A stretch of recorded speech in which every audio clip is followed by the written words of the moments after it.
So welcome all. As I say, I'm Jerome and Chair of BHFA, and we've arranged this evening, and I'm just going to say again, there are refreshments at the back. Do help yourself, there's plenty of tea, coffee, etc. there.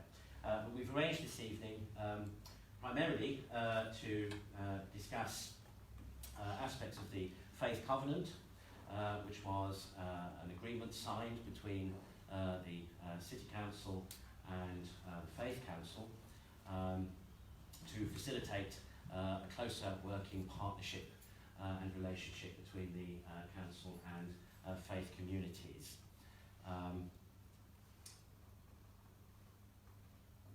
am going to invite the panel to offer some words regarding Sri Lanka themselves, but then also perhaps to then continue with the discussion about the rise, particularly of faith-hate crime in the city. So the latest statistics, as far as I know, are still not out yet for the past year, but year on year since 2014, there has been a rise in trend of faith-hate crime and faith-hate incidents.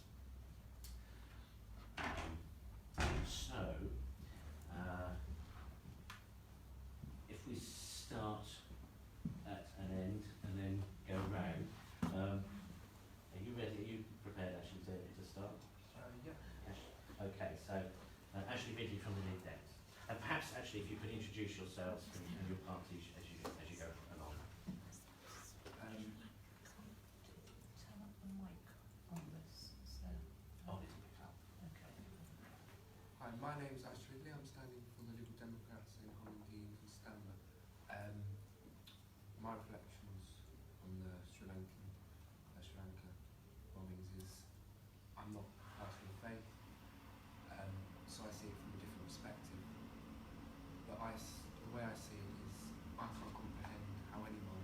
Sorry, hold on. I can't hear. Oh, sorry. Excuse me, do bother me. But we couldn't hear what you were saying once that kettle came on. So I can't comprehend how anyone of faith or not faith can commit such an atrocious act upon anyone, because every life for me is equal, and it's not fair on anyone to lose their life so young or on the age at all. So that's my reflection. My name is Surreal Hugh Jones. I'm standing for the Green Party in Preston Park. I think the most striking thing about both Christchurch and Sri Lanka was the fact that people were targeted at prayer. And for me, it's a time when you're particularly vulnerable. You are communing with God, and to be targeted at that point seems to be a particularly atrocious act. I mean, obviously, to take any life is terrible, but to take a life at that point just seems to be turning the knife, if you like, or I don't know how best to describe it. But Fiona talked a little bit about Rwanda, and I've had the great privilege to meet a singer-songwriter called Jean-Paul Samputu, who his parents and other members of his family were killed by somebody who'd grown up with Jean-Paul and was his neighbour. And after this, Jean-Paul descended into this spiral of hate until he found that he was becoming the person that he never wanted to be. He was just being totally eaten up by this hate. So he turned it round and actually managed to forgive his neighbour publicly. And now he goes around the world talking about forgiveness and how you rebuild a community. And I've met him a couple of times.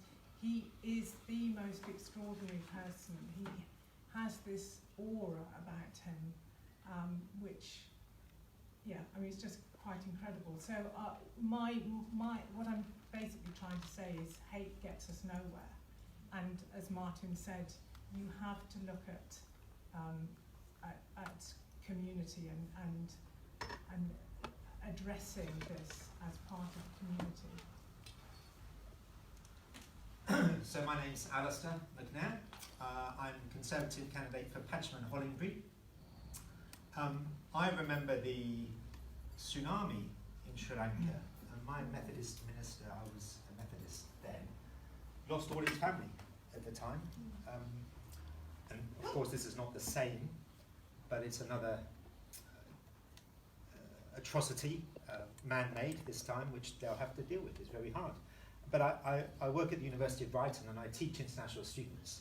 And I think at least one of the bombers was educated in a British university. And it brings it right here. You know, Sri Lanka's a long way away, but in many ways it's very close, and we're all dealing with the same issues. And you think, as a teacher in that classroom, you know, what difference am I making? You know, we're grappling with this as individuals here now in the UK. It's not over there.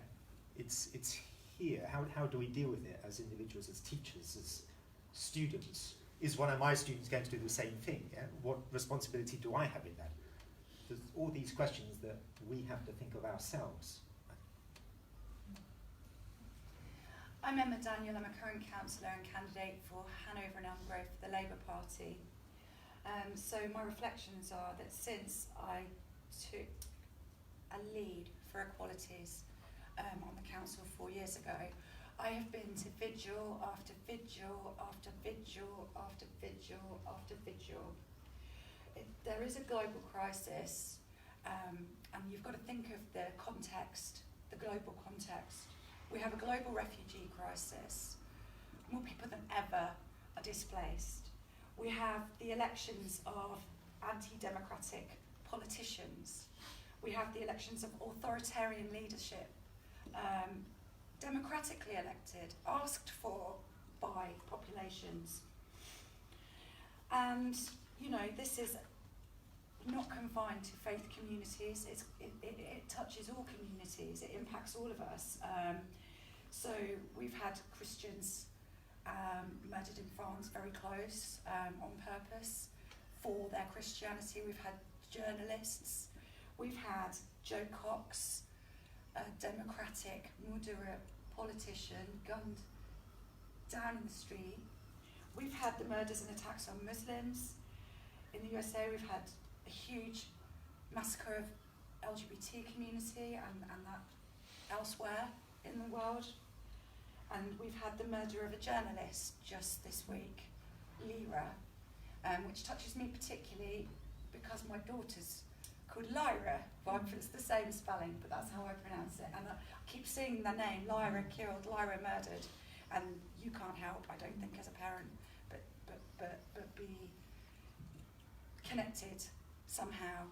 I don't think you can come into politics unless you want to change these things. And what I think my reaction, and it has been since I was elected last time, has been one of defiant love. And that is not hugging people that are offensive. That isn't, it isn't fluffy. It isn't, you know, wearing a badge and being silent. Defiant love means challenging people. It's that you might defend someone's right to be a bigot, but you don't have to, as a leader or as a councillor, pretend it's respectable or give them a platform or entertain a debate with them. It's the courage to stand up to words that hurt, ideologies that are dangerous, and most importantly, most crucially, and what takes most courage and is most painful and most exhausting within your own community. That's where it really matters, and that is the challenge for us all. Thank you. I'm Birgit Miller, and I'm standing for Labour in Hangleton and Knoll. I was thinking about the language, and for me, some of this boils down to how we see ourselves. We speak of ourselves as tolerant. I hate the word tolerant. I tolerate somebody's bad behaviour, we tolerate somebody's obnoxiousness, their rudeness. You do not tolerate somebody's being, you do not tolerate their essence. And this is the problem. Until we accept and until we love and we are willing to include everybody, these atrocities will keep happening. We have to change our own language, we have to change how we see each other, how we speak of each other, because as long as we tolerate, we other people, whether it is Muslims or Christians or Jews, whether it is BAME community, where it's LGBT, but we other. We do not tolerate each other, we must accept and love each other. And until we do, if I cannot do that, I cannot see myself as a Christian, and I also do not believe that anybody who can call themselves a person of faith or no faith, if they cannot accept, they do not, I feel that they are damaging our society, and we need to help people to change this until we can actually accept and love. Good evening, everybody. I am Jackie O'Quinn, and I'm Councillor for Goldsmith Ward. And I also sit on SACRE, which is basically the scrutiny and promotion of religious education in our schools. And so I'm very committed to that, and we have people coming to the Children and Young People's Committee showing the work that young people do in this area. And as an ex-history teacher, I'm only too aware of the persecution of others for their faith over the centuries. It just goes back so far. And sadly, this persecution and hatred still exists in the world today. Hasn't got any less. And essentially, it just leads nowhere. It leads to more hatred and more violence. And that's against nearly all religions, Coptic Christians, Catholic, Muslims, etc., etc. And, you know, the events in Sri Lanka have been horrifying. And I know both my children had their first communion, so I could understand what you were saying earlier. And I'm not a Catholic myself, but my children went to Catholic schools. And so this is, to me, this is horrendous, what's happened. And I think it's brought us all to focus on this. But my one great thing, also as a teacher, we talk about all these things. We talk about all this ignorance and hatred and so on. And I do feel that if we have a decent sort of religious education curriculum in our schools where children are taught about other faiths and come to understand them and what they are about and so on, that does reduce hatred, because hatred usually comes from ignorance and then develops prejudice, and it's about not understanding. So for me, that is, you know, where we have to go. And but I weep for all that have gone. You always think, but for time and space, there go I. And you know, it's a very sobering. Hi everyone. I'm Juan Baeza. I'm the Labour candidate for Preston Park. And I think I echo a lot of what Jackie said. I think these things that occur internationally, nationally, and then locally as well. I mean, the hate crime figures that were reported by the racial harassment forum. Yeah, exactly. Where I remember I went to council where they presented their report, which was amazing in terms of the data, but also very depressing in terms of what's happening just locally. You don't really have to look internationally. And I think it's almost that it's a symptom of disillusionment, lack of education, or lack of understanding. And I think politics is actually quite crucial there, because it's how we can tackle those things.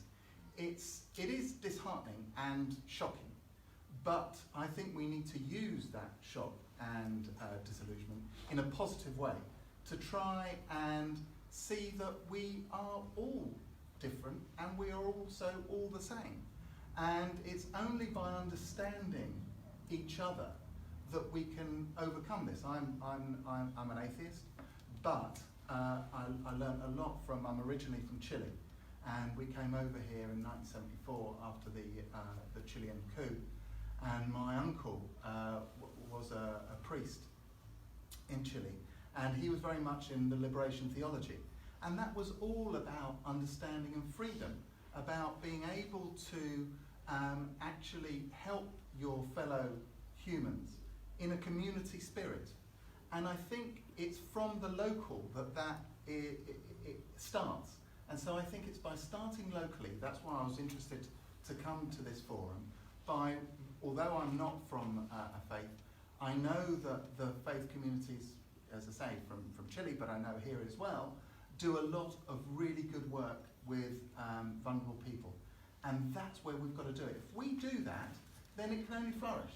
And that is, I think, the way that we can try and create a more equal and just society that respects everybody, and we can live more happily as a community.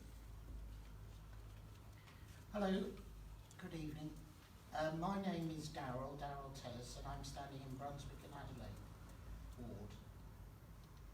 I can't help reflecting really on something that happened 20 years ago to this very week in London, where there was a spate of racist and homophobic bombings.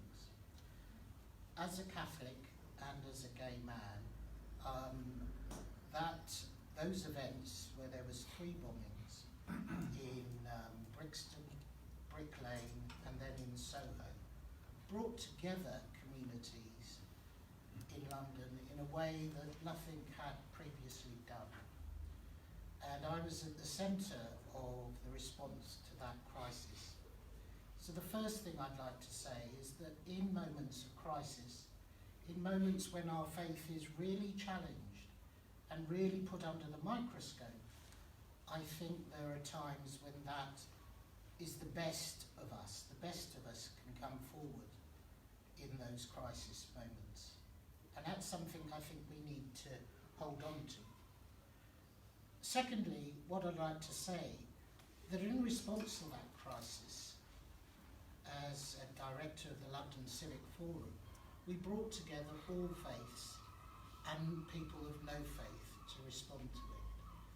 And it was lovely to see that generated local forums throughout the country, throughout the city rather, of London, at a borough level. And I agree with one, is that that's why this is so central and so important for our understanding. There's one of the issue that we do come together, that we do acknowledge difference, that we do value it, and that we don't tolerate anyone who doesn't. One other thing I'd like to say as a person of faith is that I am aggrieved, shall I say, because I don't want to say anger, but I am aggrieved at those of us who blame religion for the tragedy. I think that fails to understand the context of what we're dealing with. We're dealing with hatred, and I certainly know no religion that deals or is based on hatred, pure hatred.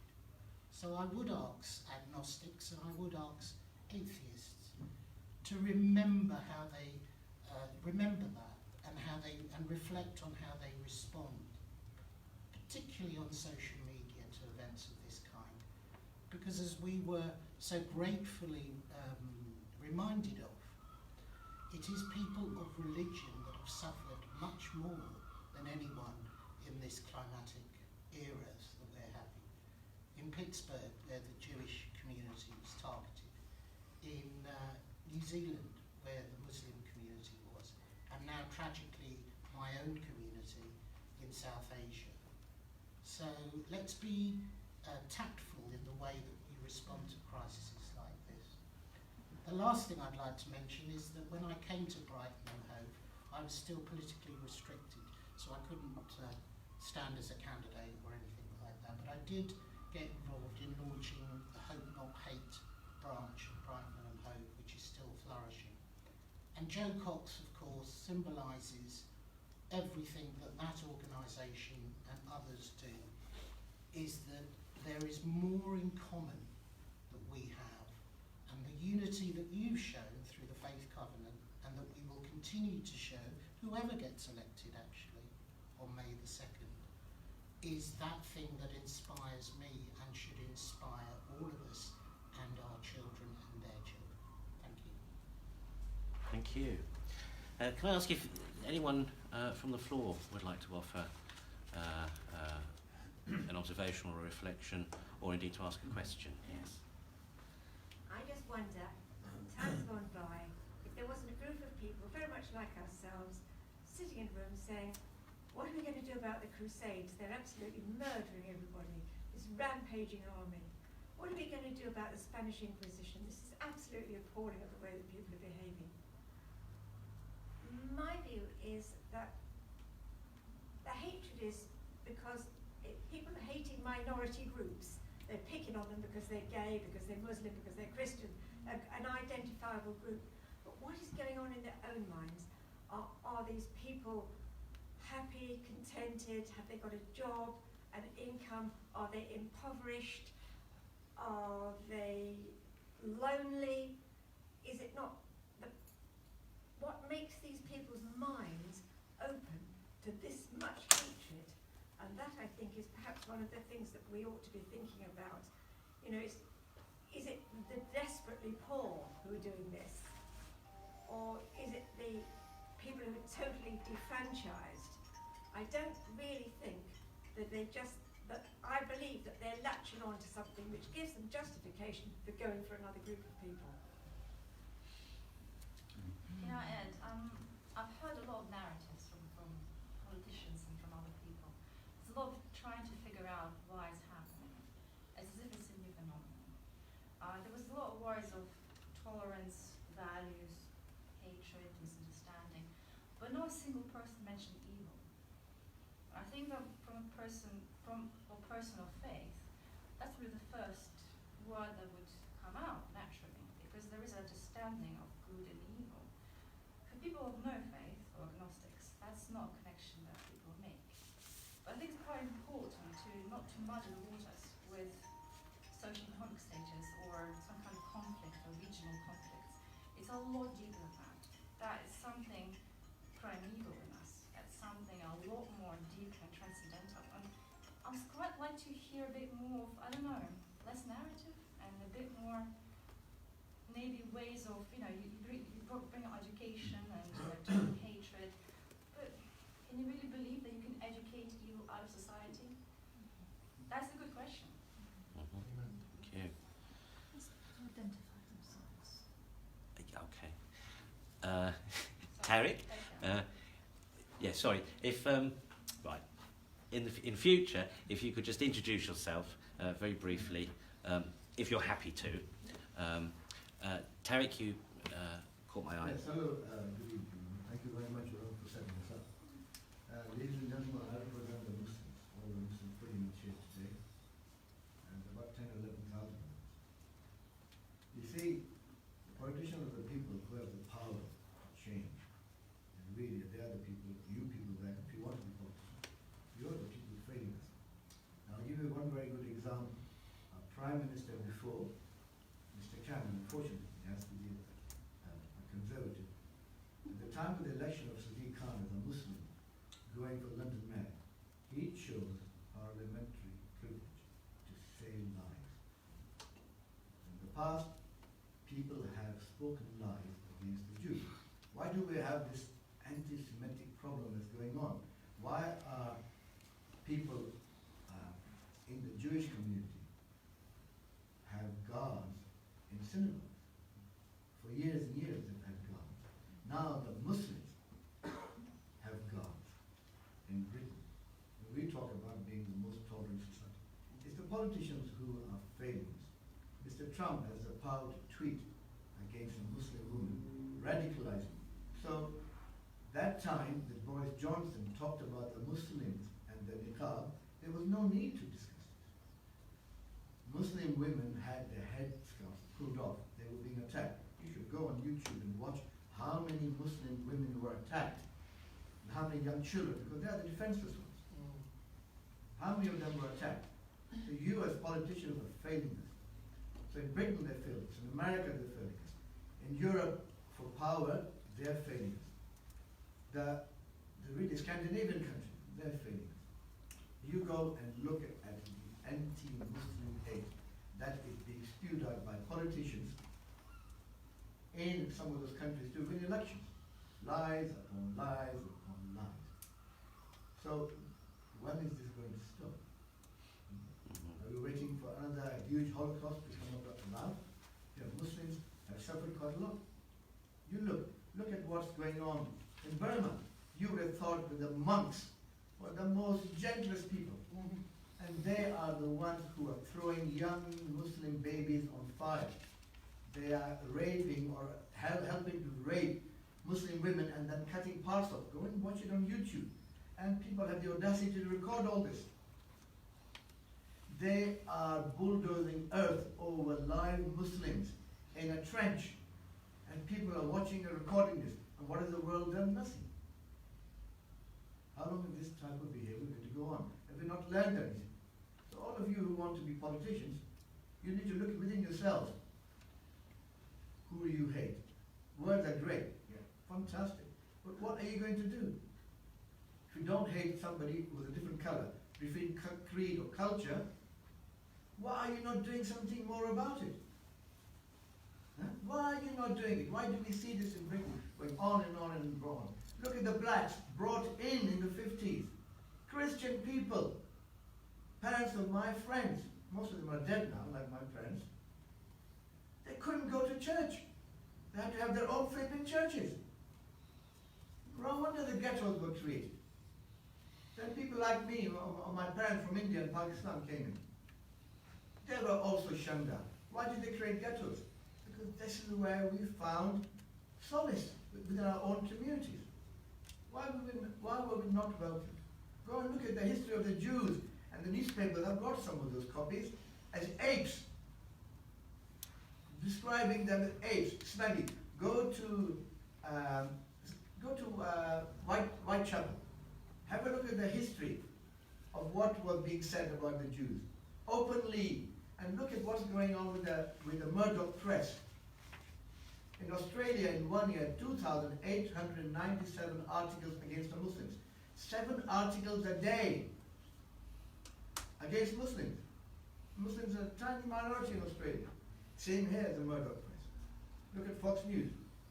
You people have the power, if you want to do something about it. Kind words are great. Sorry, thank you. That's my understanding. Thank you, Terry. Jerome, I'm going to go and pray because it's time for my fourth prayer, but I'll try and come back. Yes. Just had a small reflection on Trevor for movement. I'm touched very heavily by the Sri Lankan outrage because I've been to Sri Lanka twice in the last 2.5 years. One time for holiday, one time with Christian friends I have there who work there. So I've got a personal experience of that country and deep hurt for that.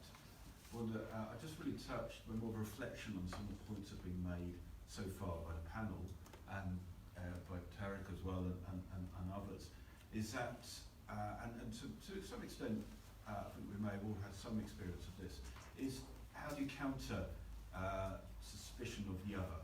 How do you counter the ignorance of different groups within our city, which is what this is focused on, the local in our city here, is and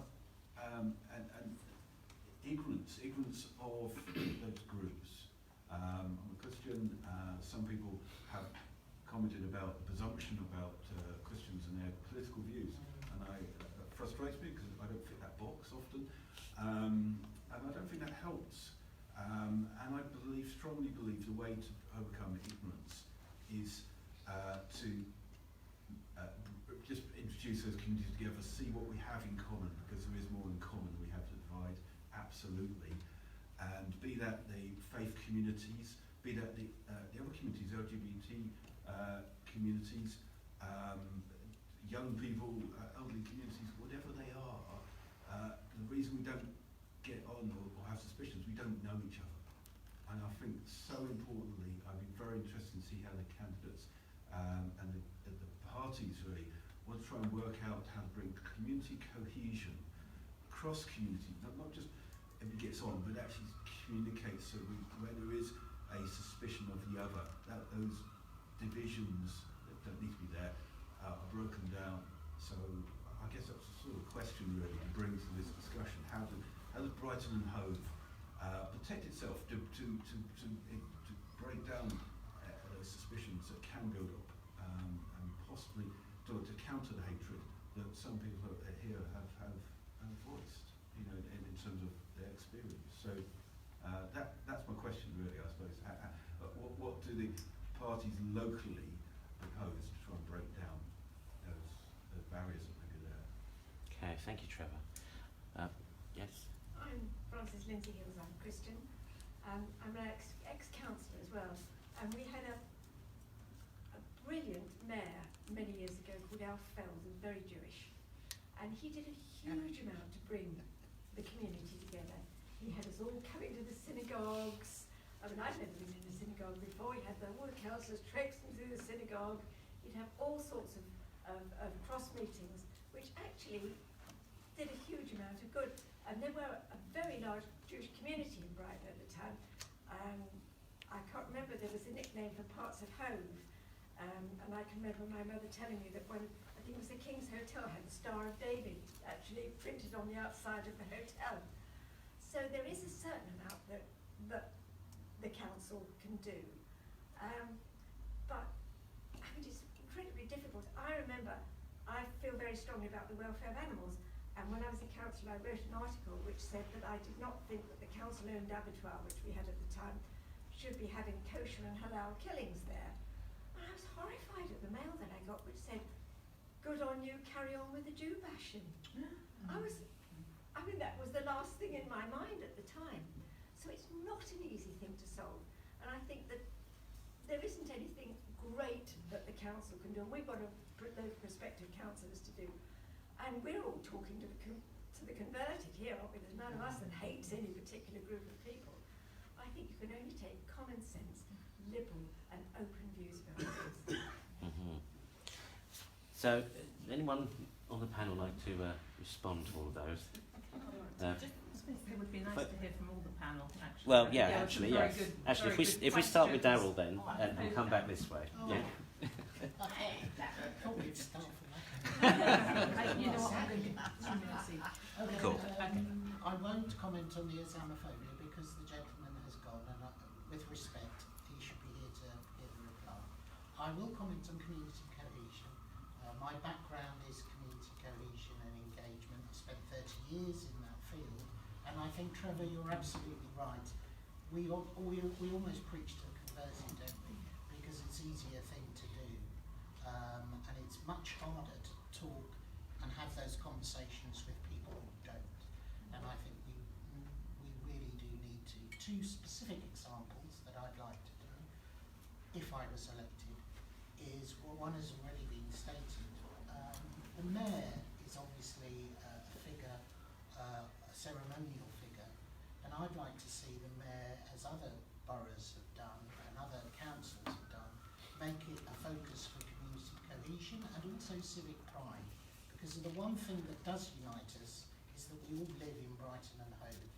And to build a pride in our neighbourhood will, I think, mean that we build a pride on our neighbours. And I actually think that's really important. So you stole my thunder a bit. I would like to see the mayor's role enhanced as a civic engagement role, and certainly not abolished or anything like that, but given more functions around community cohesion.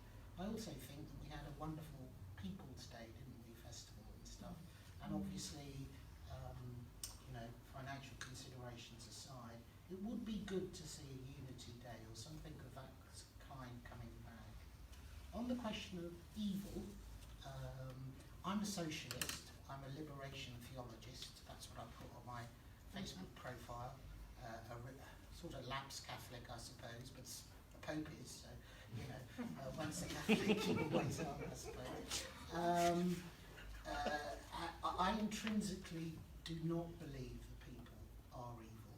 I did not say that. No, I know you didn't, but I don't believe that people are evil when they're born. I think people aren't. what happens is that capitalism and other forms... That wasn't my argument. Okay, let me just finish, and then you can come back. I believe that they are the things that inflict evil upon them, and I think it's our duty as politicians to show how we communicate between ourselves, because we are rivals, to show as an example that can set that. So I don't believe in evil, actually. I don't believe that people are intrinsically evil, or that there is anything that is intrinsic about evil. It's the conditions that cause people to become, if you want to use the word evil, but I don't even like using that term, because I think it does put certain categories of people in groups. And then the other issue that I'd like to address, well, it's not from prayer, but I will, is Islamophobia. I think absolutely right. There's not, as I know, enough counsellors who represent that community. I mean, we are meant to represent all communities, and this goes across parties. I think it's atrocious, if I say, as a person of colour, that most of the people here are visibly not from an ethnic minority. I will represent a ward which has a lot of Coptic Christians from Syria, etc., who are refugees and cannot understand that, quite frankly, why the council doesn't reflect themselves. So I think this is a challenge for all of us, and I haven't seen any politicians really come up to, and this goes across all parties, come up and meet that challenge.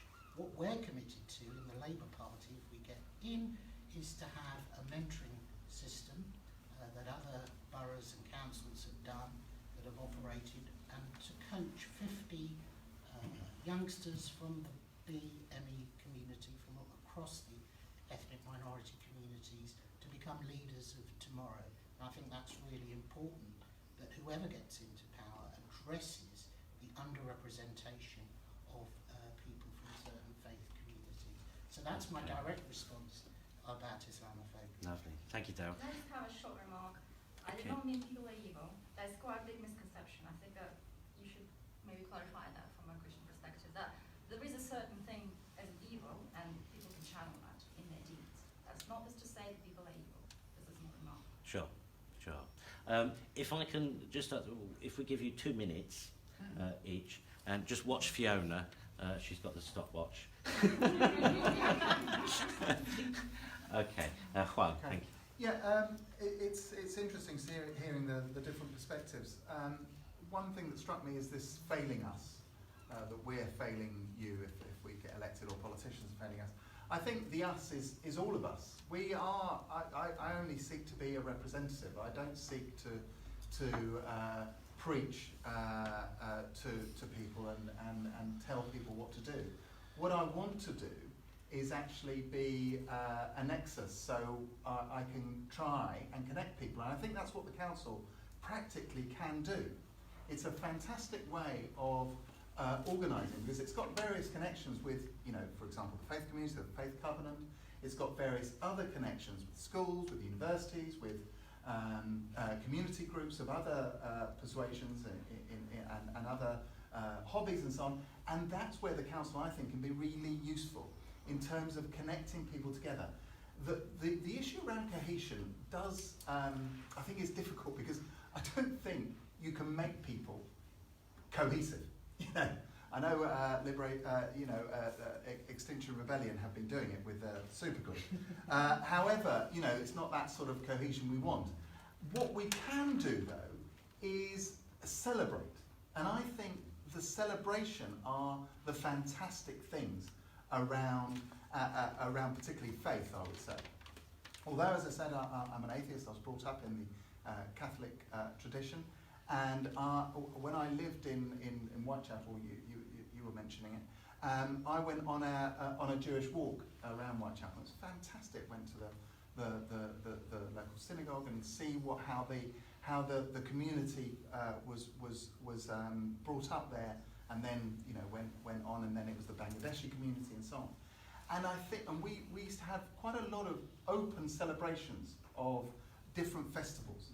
And I think that is brilliant. So like you were saying, Darryl, about community days, or people's days, is also having that exposure of what other people do and how people are different. And that, I think, is how we could move on as a community. Thank you. Hello. Yes, I just wanted to reply to particular points you were putting forward. I very much agree, by the way, with what the two previous people have said. In some ways, I'm very unsure whether it is sort of, people who are frustrated with life, who feel they don't have as much and so on. I think that they often get manipulated. And, what has been very notable things I have taught over the years was I don't know, probably many of you know that there was a lot of the aristocracy and minor aristocracy in the Foreign Office in the 1940s. And it's very shocking to read their reactions to reports that were coming through about concentration camps and extermination camps, where they were extremely anti-Semitic and horrifyingly so. I know my students were always very shocked by that. And I've spoken to delightful people from the Czech Republic, and and then they started to talk about gypsies, and I think, oh my gosh, this is another person I'm talking to.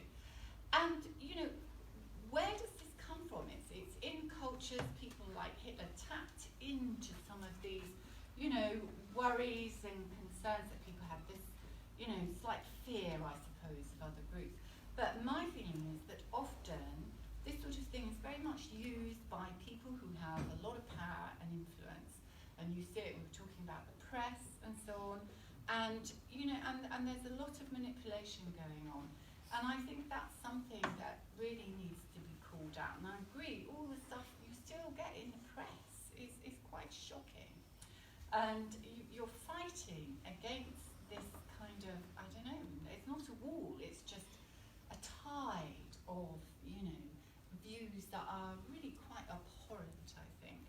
So I personally, I think a lot of this comes from above, and then it sort of poisons people in a sense. They are led by it, and I think as counsellors, and just as a human being, I think my job is to actually spread as much tolerance as I possibly can, which I always try to do as a teacher, and get people to understand each other a lot more.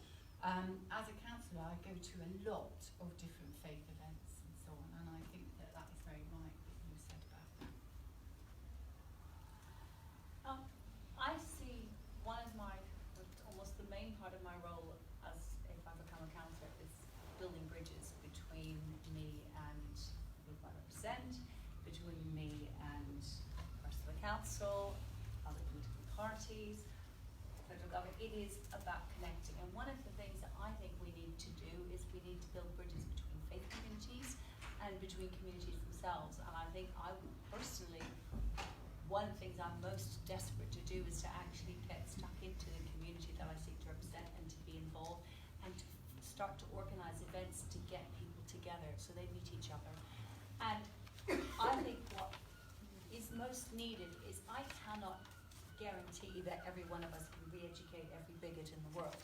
But the more people who know each other and can defend someone against a bigot, that is how we will win. If we have enough people who understand each other, who do have Muslim friends, or do have Hindu friends, or have Jewish friends, or have Christian friends, have atheist friends, and gay, BAME, trans friends, and we are talking, then there is somebody to stand up and say, no, this is wrong, you mustn't do this. So we have to build bridges, and we have to organise events, and it's things like organising interfaith events, it's organising events between, for instance, the trans community and Christian churches, or between Muslim. It's just building bridges, and that's the only way we can change society. And it can start locally, and it can start in each constituency and each ward and each road.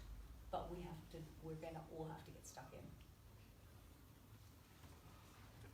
Okay, so there's a lot of questions in there. I'm going to try and cover some of them overlapping. So in terms of what we've done as a Labour Council, we have brought in a committee called the Neighbourhoods, Inclusion, Communities and Equalities Committee, which means that councillors have a focus on those exact issues: cohesion, equalities, fairness. It means that we have time and reports to look at and hear from communities themselves, including this group, direct, which means that the very top of the council can then set policy informed by communities themselves rather than by our own experiences and our own prejudices and our own expectations. And that's not right. It has to be with communities. We don't have to be experts. We have to be good at listening and involving people. We also supported bringing in the Faith Covenant and supported the establishment of this network. I would like to say this, that hate, I don't think, in my view, does not belong to the poor. And I find it a dangerous view that bigotry is part of poverty. Bigotry doesn't know class boundaries. There's plenty of former stockbrokers and old Etonians demonstrate to us. They make those views seem respectable. That's the danger, and exactly what you were saying. And I'm perfectly, ashamed to be part of a party that has an anti-Semitism problem. But what I won't do is run away. What I will do is face up to it.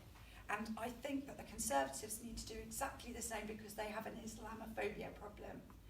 And pretending it doesn't exist helps no one. We have both, as major parties, been distracted perhaps by our own issues as parties, factions and so forth, rather than focusing on tackling those structural issues and those cultural issues that have emerged. And we need to get better and we need to deal with it. Now, one of the other things we've done as decision makers, as councillors, and I will say this was unanimous across all the political parties, was sign up to the IRHA. My own friends, my own community protested that, wrote to me criticising that decision, and we all stood firm and did the right thing. And this is what I was saying when I go back to, it starts with your own community. You can't change another person's views. You have to look at yourselves. And that, I think, is leadership. And that is what I think we need, not only locally, but nationally. Dostoevsky wrote about terrorism in the 1800s in what was Russia then. Conrad wrote about terrorism and the secret agent in the early 1900s. We think we're better now, that we're surprised that there's terrorism. We should be shocked, but we're still the same. We haven't improved our education. We're richer than we've ever been before. Poverty's declining relatively, globally, and yet we still have these issues. Is there a crisis of belief in this country? We used to be a Christian country. Are we a Christian country now? Are we confident in being able to say we're a Christian or Judeo-Christian country? We have lots of labels for ourselves. We all label ourselves, well, we're all labeling ourselves with political parties, but people like labeling themselves, I'm LGBT or conservative or whatever, which is fine. We're drifting away from each other, and then we have to build bridges to come back towards each other.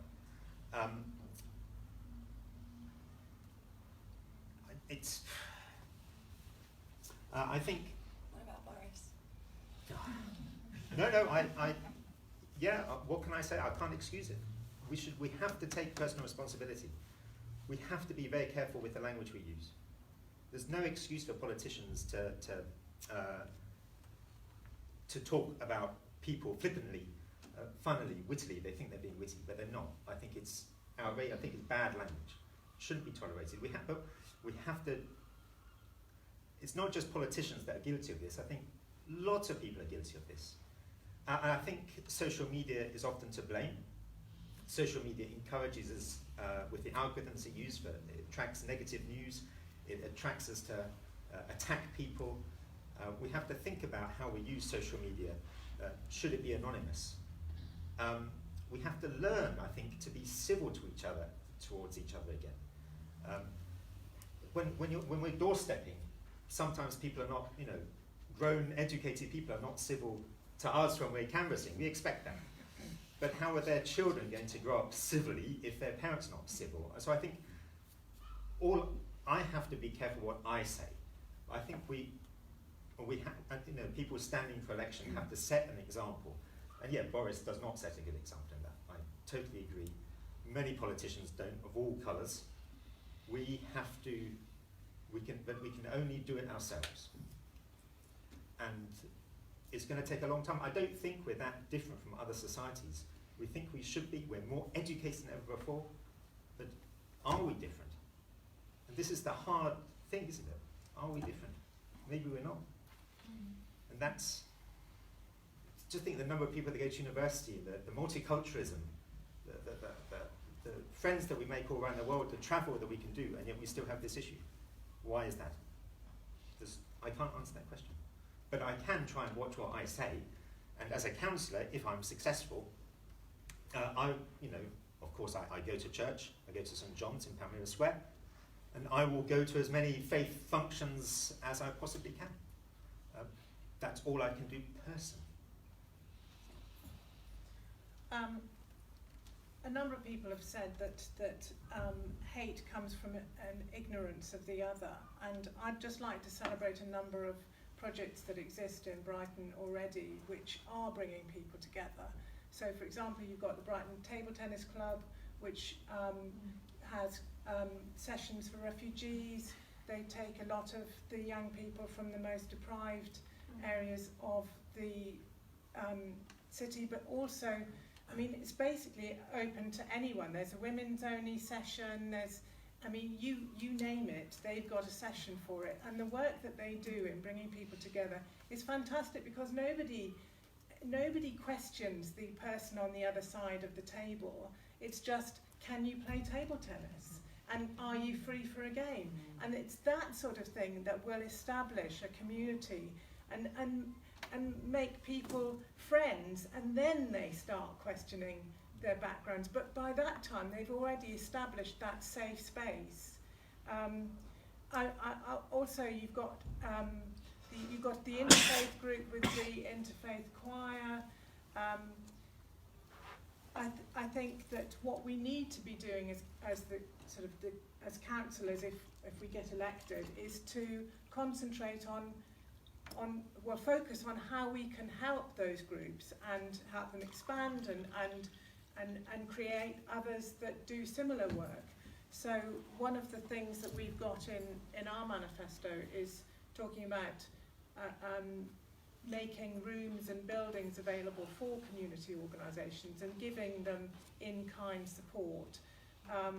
We've also, on Daryl's point with BAME, we would reserve places on the Policy and Resources Committee for members of the BAME community. Faith communities are doing already in opening their doors. Again, we need to do more. I think the council could do more to connect those communities, but it's a question of supporting a lot of what is already there. And what else? We've got a commitment to develop partnerships with community homelessness and church projects, because there are many church projects that already work with the homeless. And also, of course, my initial involvement in anything to do with politics is probably through Refugee Week, because I ran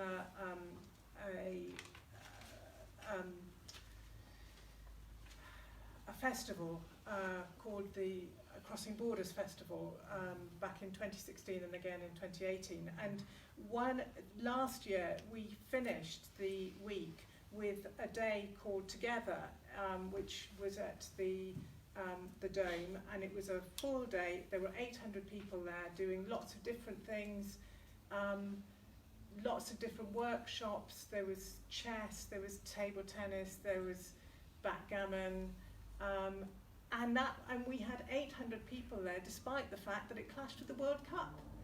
So, thank you.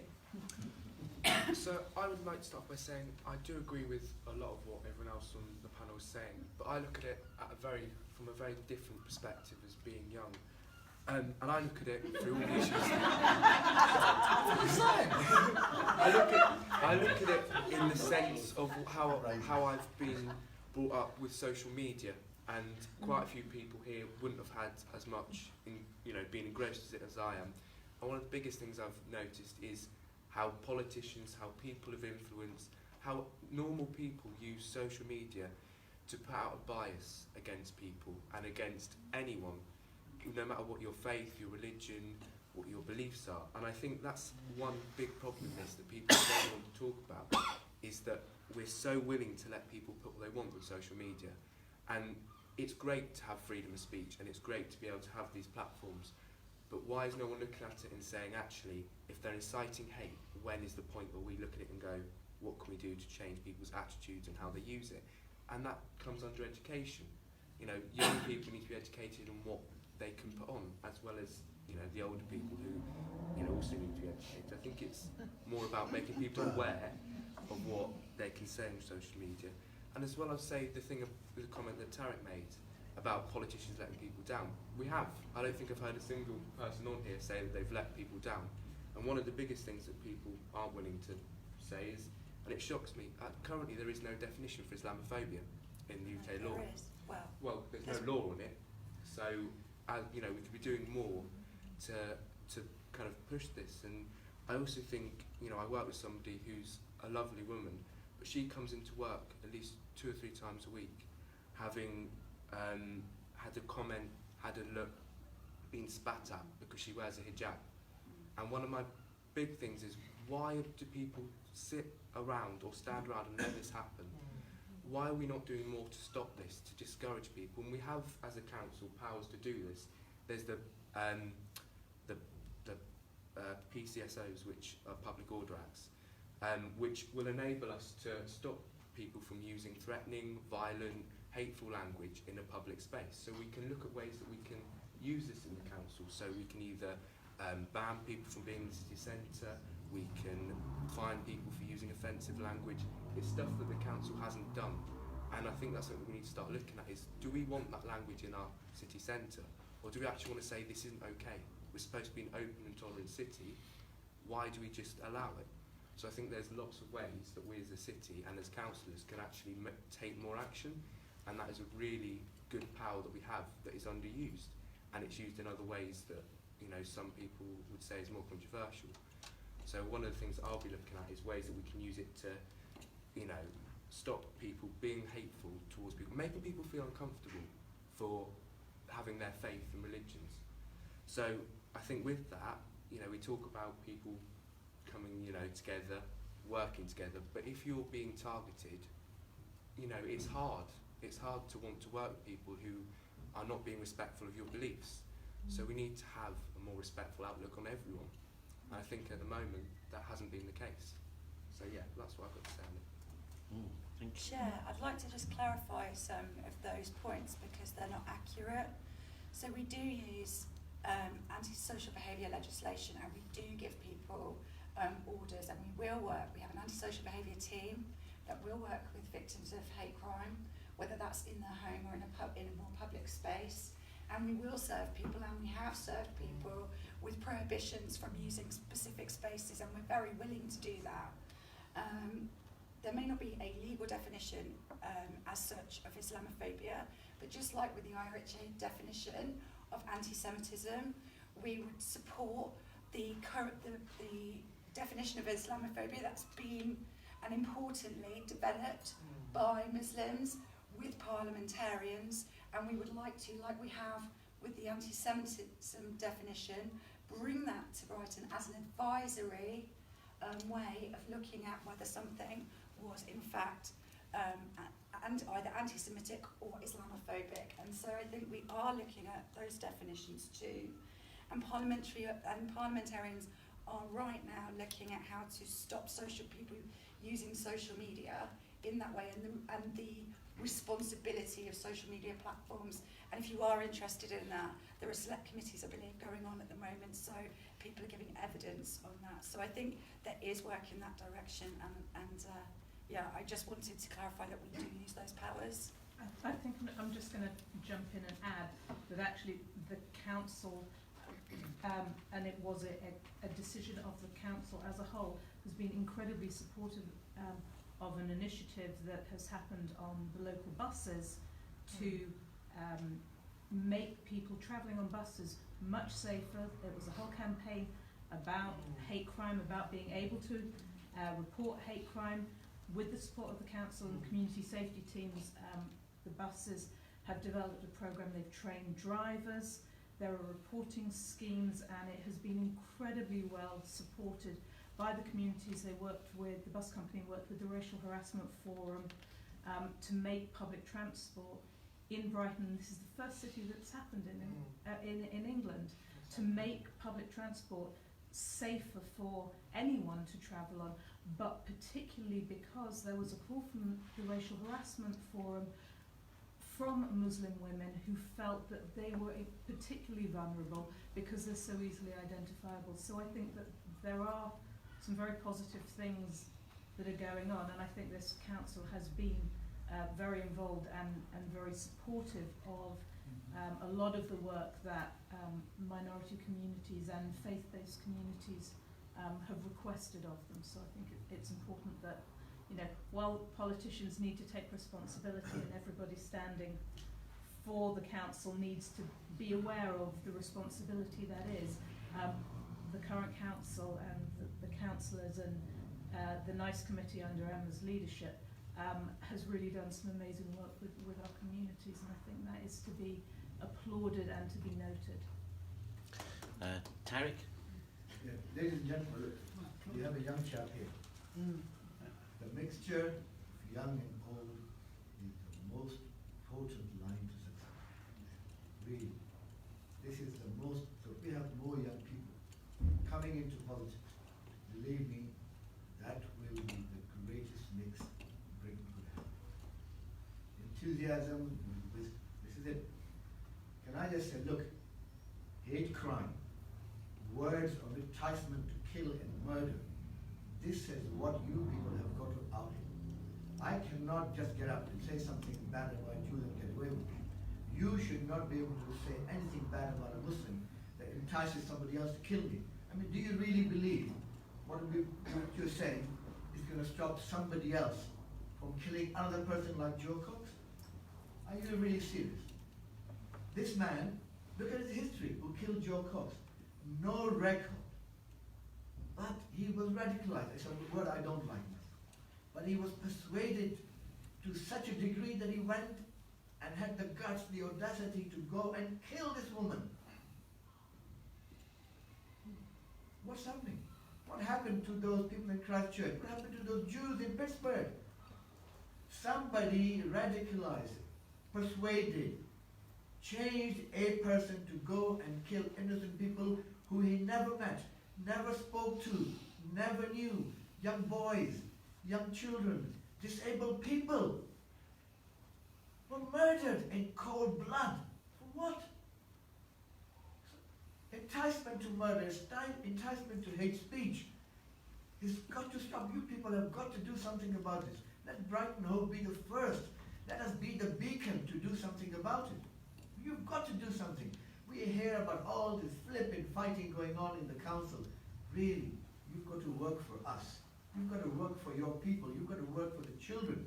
You've got to work for the old and disabled. You've got to work for the people who have gone and fought for Britain and have come back and are missing a flipping arm and a leg, and we treat them as lepers. There's a whole spectrum of stuff we need to do as British people, outstanding British people. There are forefathers like Wilberforce and Thornton and other people. Did they just create this platform for us for nothing? All those people who died in the First and Second World War for us, did they die for nothing? Come on, you people need to do something. Help us, please. This is a plea from us for you to do something, please. Can I just say, you can help us by getting us elected. Look, there are 11,000 Muslims. I don't know how many Jews that you could say. But we want a fair and just cake. We want a fair and just life. Look, I tell you, as a practicing Muslim, I had a practicing homosexual working for me. It was a flipping drag queen. Used to change his clothes in my hotel and go. Never did I say a bad word about him.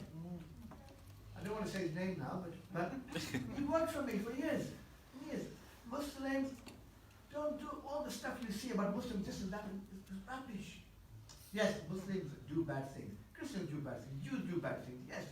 They're radicalized to, persuaded to do bad things. They're bad. They are bad people, yes, who do bad things, except they're evil people. The rest of us are not. The majority of us are not evil people. And we can cancel this if we work together. Thank you, Terry. Yes, over there. Hi, my name's Paul, and you'll be amazed to hear I'm a friend of Ashley's, even though I am very old. And I want to say that he's going to cast his own vote on the 2nd of May for himself, and it'll be your first ever vote. So, as other people have said, we do need every generation involved in politics, and I think it's great that Ashley has taken that brave step.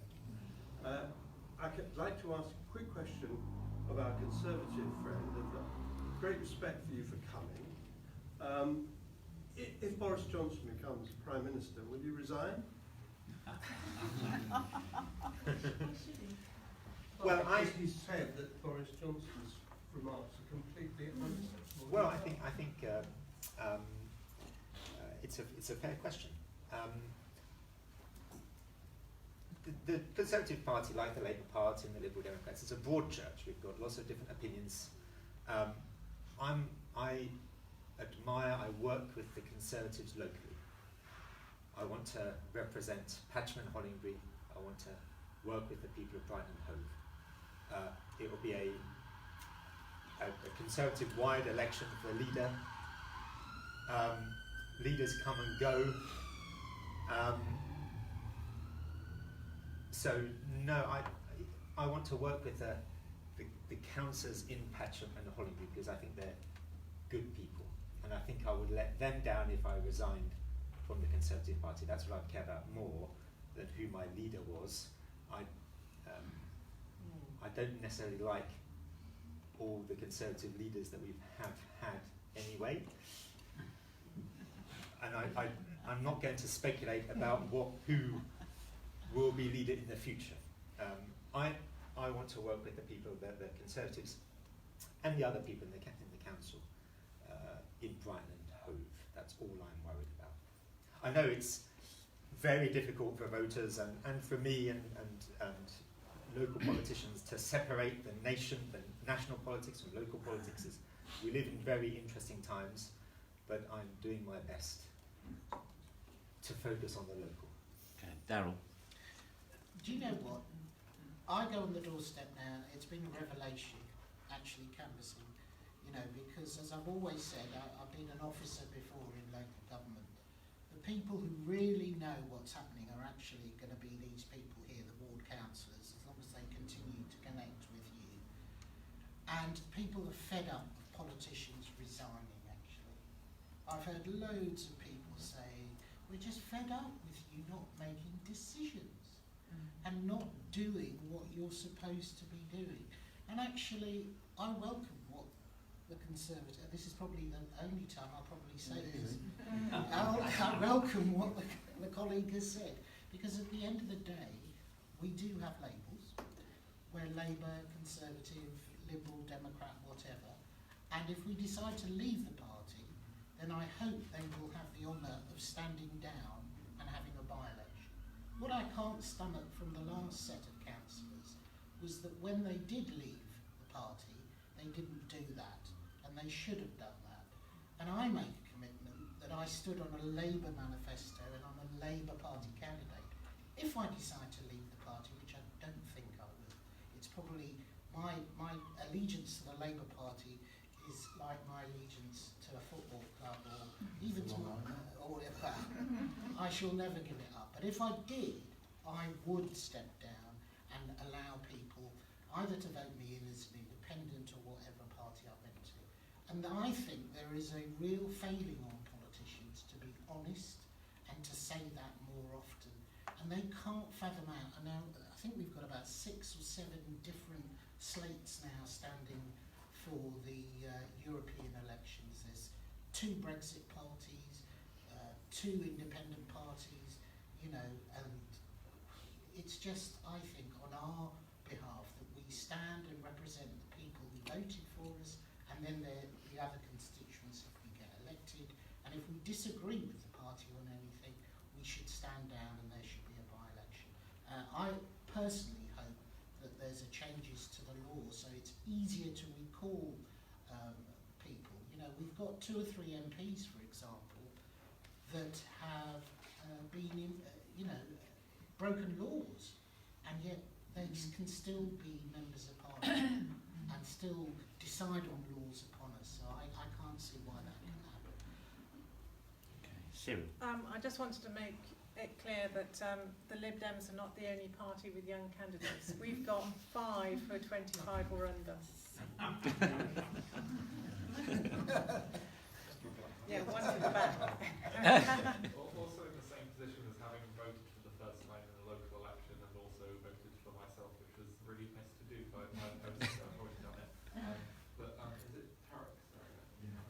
So when you were speaking before about the way that the monks were behaving in Burma, I've grown up, so my mum used to take me to a Theravada Buddhist monastery, and so I'm in a weird position of having grown up with lots of monks and nuns from a Buddhist, also Theravada Buddhist background, in the same denomination as those in Burma, though of a different lineage.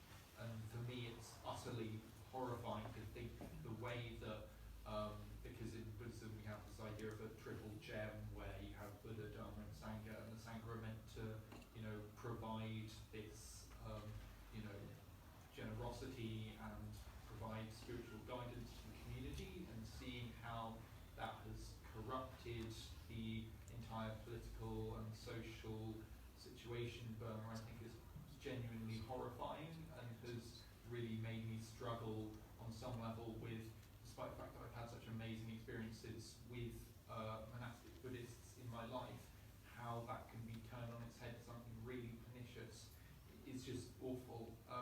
It also did remind me of when I first went into Brighton Town Hall, the fact that we have Aung San Suu Kyi as, I'm trying to remember what specifically given her, but she's some sort of honorary citizen to the city, despite the awful things that on some level she's presided over, and that to me I find very uncomfortable. And you know, if I do become a councillor, I feel very unhappy about the fact that that's the case. So yeah, just wanted to. Thank you. Fiona. The issue has been raised a number of times and in different formats, but just as Paul asked Alistair whether he would step down if Boris were elected, I have to ask on behalf of the Jewish community. Emma talked about how the current council has adopted the International Holocaust Remembrance Alliance definition on anti-Semitism, and while it isn't legal, it's not a legal definition, so there is scope for a definition which I hope is going to come from the Muslim community around Islamophobia. It is a definition that has been adopted by many councils up and down the country. I was very proud of the fact that Brighton Council adopted it unanimously by 1 abstention, and that was credit to all the parties who talked about how important it was to listen to minority communities. And while there are problems with the definition, and it may be problematic in some parts, what was really important for all the councillors was that they felt they needed to listen to the Jewish community and how important it was to us as one of the smallest minority communities in the city. We have, a last count, 2,500 people left here now, and how important it was for us. So while that definition may be problematic in certain areas, the fact that it was so important to the Jewish community meant that the council felt that they really needed to stand by us in solidarity and to support that. And I would like to ask all of the candidates, if they were elected, would they continue to support that definition? Unanimously. Absolutely. Yeah. Just a quick vote. A quick show of hands, Everybody perhaps. say the same Yes. thing. A quick show of hands. I mean, it's just a yes or a no. I mean, there's no, no trick questions here. I just, it's important for the Jewish community also to know where candidates stand, and as you have decided to put yourselves forward, I'm asking you all just where you stand. If I'm elected, I would stand by it. Yep, as is. Yes. I was one of the founding members of Exeter University Jewish Society, so I do take these issues seriously. I would have to read about it more, and as a candidate, I don't know anything about this particular issue and where the Conservatives stand on it. I would hope, but They voted for it. all right, well, if they voted for it, then I will vote for it. But, so I was trying to be, you as understand? I said, the current But yeah, council voted unanimously by one All right. abstention. So Then I would yeah. definitely, yes. Actually, it wasn't an abstention. There was One abstention who didn't didn't come to the somebody meeting. didn't vote, Yes. but everybody else in that voted for it. The other 8, I think, weren't there. For what reason, I don't know. Yes. Thank you. Yes. Yes. Well, I mean, the Labour Party has voted it in and the council has voted it in, so I would obviously follow the Labour Party rule and the council rules on that. Thank you. Okay. I think it's important to say a little bit more about anti-Semitism, though, because unfortunately this election has been marred by one candidate, for example, from the Labour Party having to step down. I, for one, want to ensure, I thought it was 5,000, the Jewish. I wish it was. It was a long time It ago. was, It was wasn't still it? a very dwindling community. It's still one of the highest populations, I think the 5th or 6th highest in Britain, and we forget the historical contribution the Jewish community has made to Brighton, and I don't think we value that enough. For me, anyone who says that anti-Semitism isn't a problem is a problem, or for me, anyone who says that there are far bigger problems in terms of other forms of racism, then that's a problem as well. I've never dealt with oppression as a hierarchy or as a competition between different groups. And one of the good things about the faith community and the council and the covenant is that you respect other oppressions, etc. I'm a black, Catholic, disabled, Spurs supporting, older, a lifetime limiting illness. I can only say that, probably, and get away with it in Brighton and Hove and in not many other parts of the world. I think we get sometimes a little bit removed about what we've achieved here. And for me, I'd like to make it absolutely clear that anti-Semitism isn't just another form of racism. It is a distinct form of oppression, as is Islamophobia. And anyone who doesn't accept that in my party or in other parties should be ashamed of themselves. And anyone who says that it's all whipped up by other people, again, it's wrong. On the day that 40, let me say that 4 times, 40 Conservative people have been suspended, many of them candidates, and on the way that the Labour Party, as I have to say, has failed to take this issue seriously enough. It is a shame, and we can't just blame social media.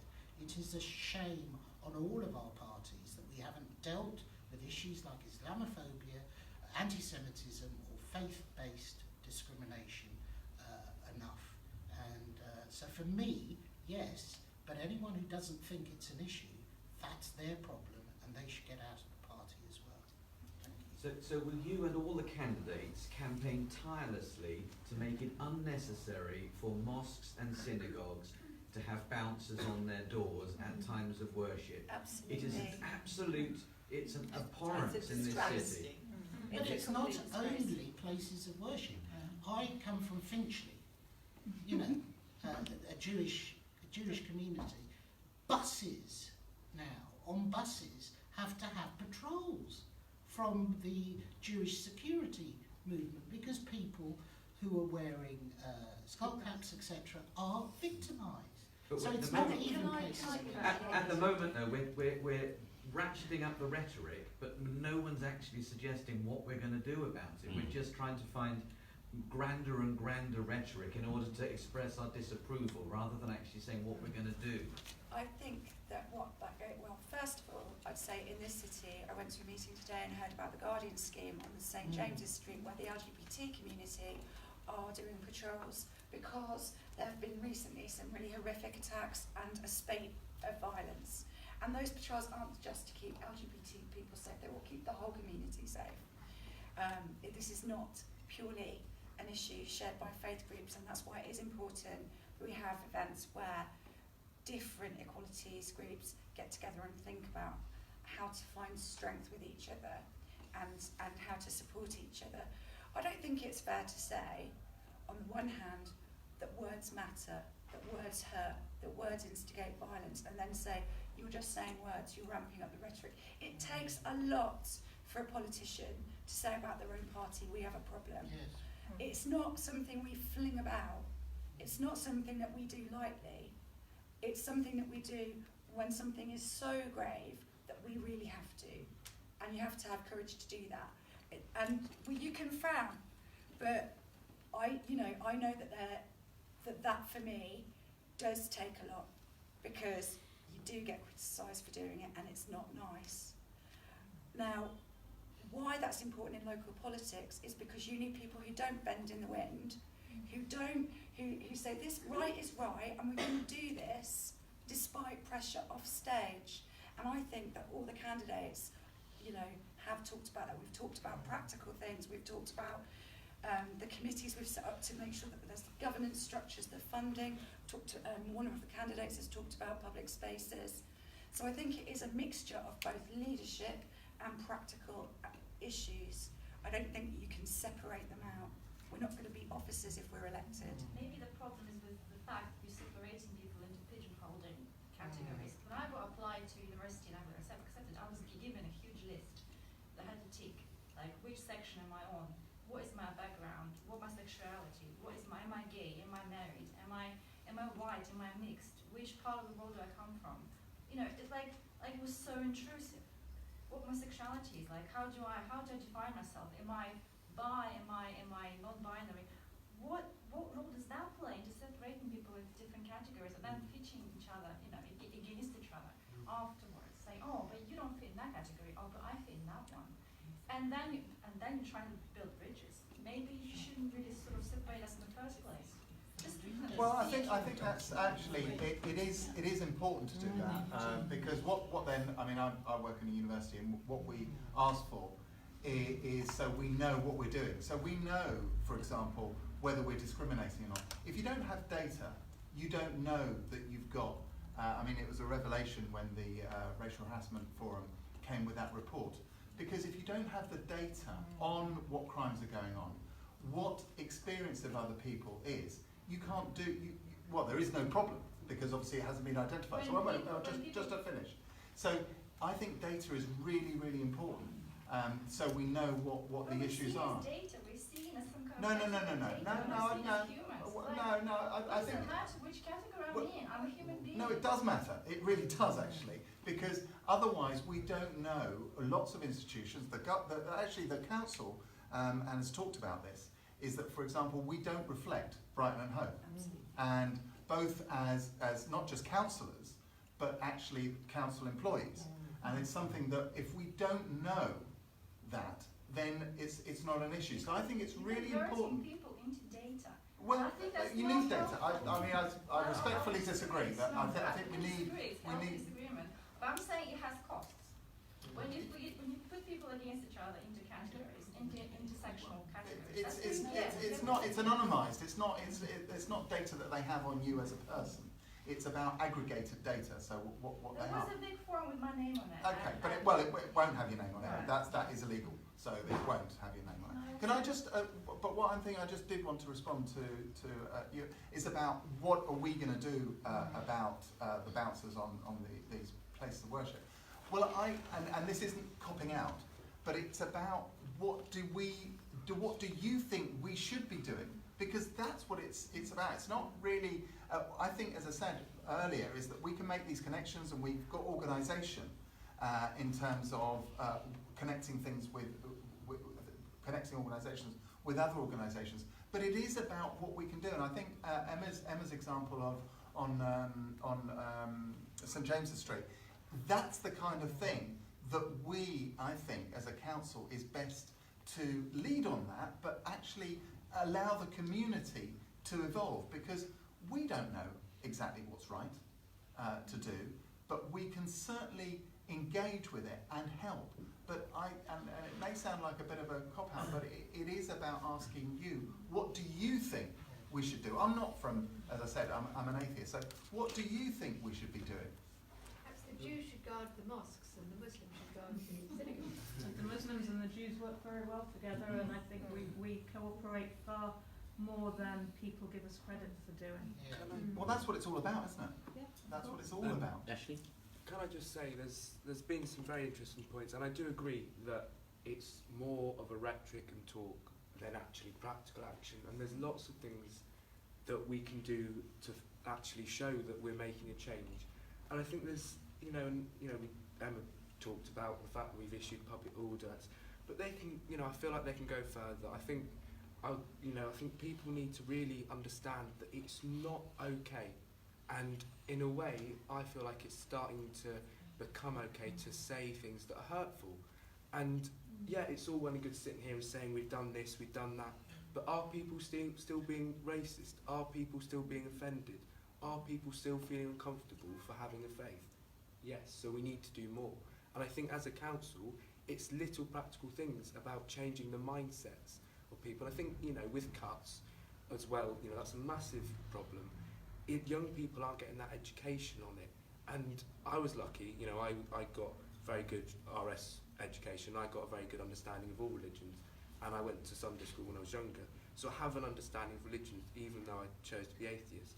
But I don't also agree that it comes from ignorance. I think some people, it comes from the fact that no one's told them that what they are saying cannot and will not be tolerated, and people need to start standing up and saying this cannot be tolerated anymore.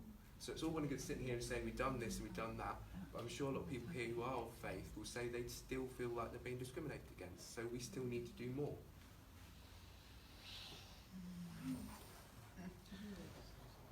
Anyone? I was just going to Oh, respond to what you're saying about the data, that it's actually a lot of the different categories that are on those types of forms are actually reflecting how people identify themselves, their own cultural background, and their ethnicity, their sexuality, and that's really, really important to them. So actually a lot of people would be very... It's private data. We're saying that a lot of the time.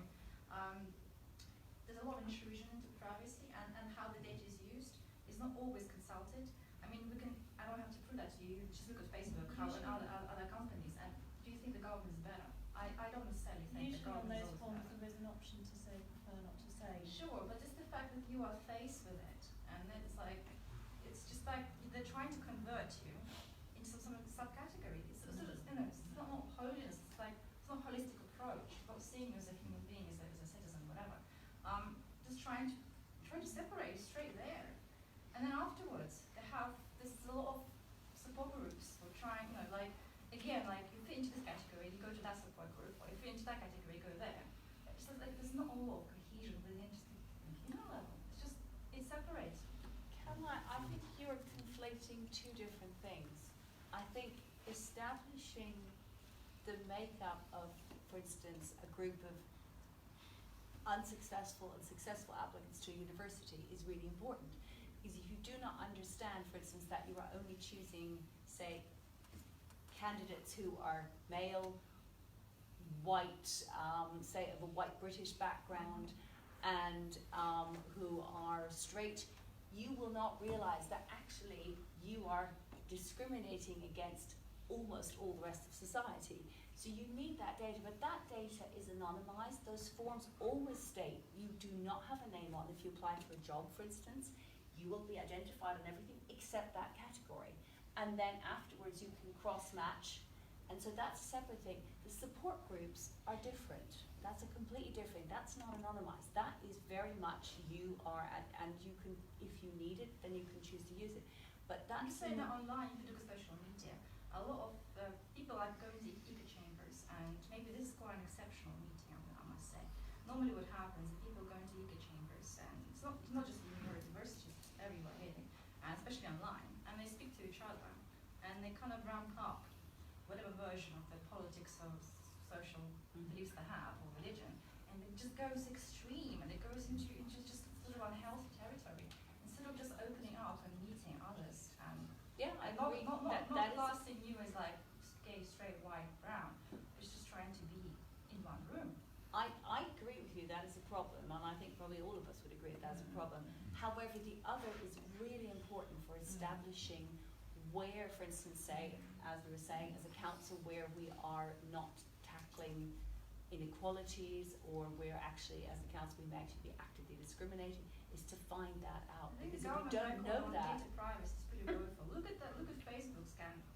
Look how they've been gleaning data of everybody. They've been manipulating kids, and government's not doing nothing, zero. but again, that is a different. There's a different. This is data which is being submitted anonymously, whereas the other is data. I think they're connected. I think that the government is really sloppy with the data. That may be true that they have made mistakes. And it's just the whole. But it still doesn't mean that it isn't important to know. Okay. I think if we put a line under that conversation, I'm just conscious of the time. Perhaps does anybody raise your hand if you have a sort of burning question that hasn't been addressed so far? The lady at the back. Lady at the back, yes. Hi, sorry, my name is Victoria. I just wanted to understand one thing about the makeup of the panel. So we've got Lead Dems, we've got Conservatives, Green, we've got Labour. Where are the UKIP folks? I think we can't have a conversation where there are certain parties that are missing, simply because did we try Yes. to get them in? And Everyone got an invitation. Surely they must have some things, and they must be, connected with God's. They decided not to come. And so this is something that we should highlight when we started, because there are questions that they have where they feel that the identity of Britain as a society is being neglected. I think that we need to do more to bring these people into this, but even though they decide not to, we need to find proactive ways. This brings me to my second observation. So I really want to thank everyone for how they have put themselves forward. This is something that it's not an easy step to come and represent communities and continue to represent communities, and especially on a faith basis.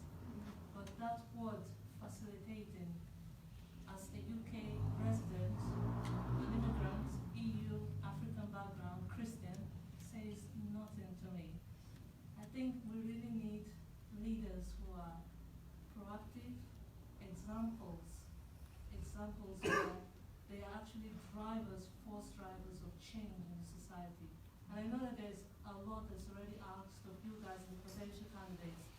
It has to be a lot more. I think, Jones, you highlighted some of the existing services. That's wonderful. We need more highlighting of existing services, but at the same time, we also need people who are not just bridging the gaps, but are actually going actively, making sure that the conversations are happening and the effects, and having real goals and saying, right, this is the outcome, I would like to see this outcome on a faith basis. And then finally, I think that social media for Ashley, as well, I mean, I wouldn't say I'm young or old, I'm kind of in the middle of everything, but social media is just another medium right now. In the past it was the print press, and it was maybe television, things like that. Media can be have a good and bad effect as well. It can be abused and it can be propagate in a positive way. I think just as much as there's that medium, we all have a responsibility on what we choose to listen to, what we choose to like, what we choose to follow. And I think everyone needs to ask themselves that question. We can't blame social media for societal problems. We can ask, so what are we doing today on our social media? What are we saying? What are we trying to, what do we think we want to say? What have we said? Or will we be able to own up to things that we have said that was just wrong or misunderstood? So these are the things I just wanted to say. But really, let's try to get UKIP into this kind of forum next time. That should be our challenge.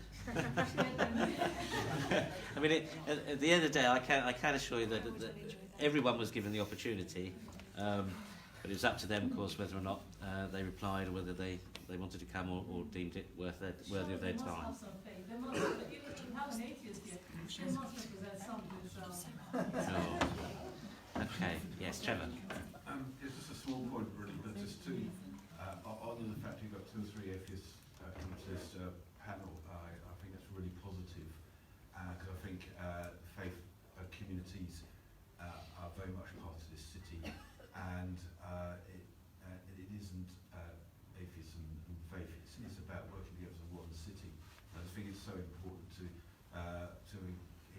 bring that cohesion together to make sure there is good communication. People have no faith with faith communities, so there's a good understanding there. So I just want to really point out and honour that. That's okay to do that. Lovely. Okay.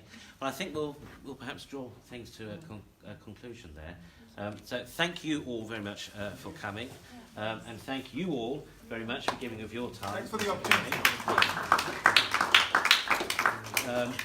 I will just say that on June the 6th, Thursday, June the 6th, we have a Celebrating Faith event, Celebrating Faith in Action event, meaning an opportunity at the open market for all our various faith-led and faith-inspired on the 6th of June from 11, is it D-Day? From 11 a.m. till 3 p.m. at the open market.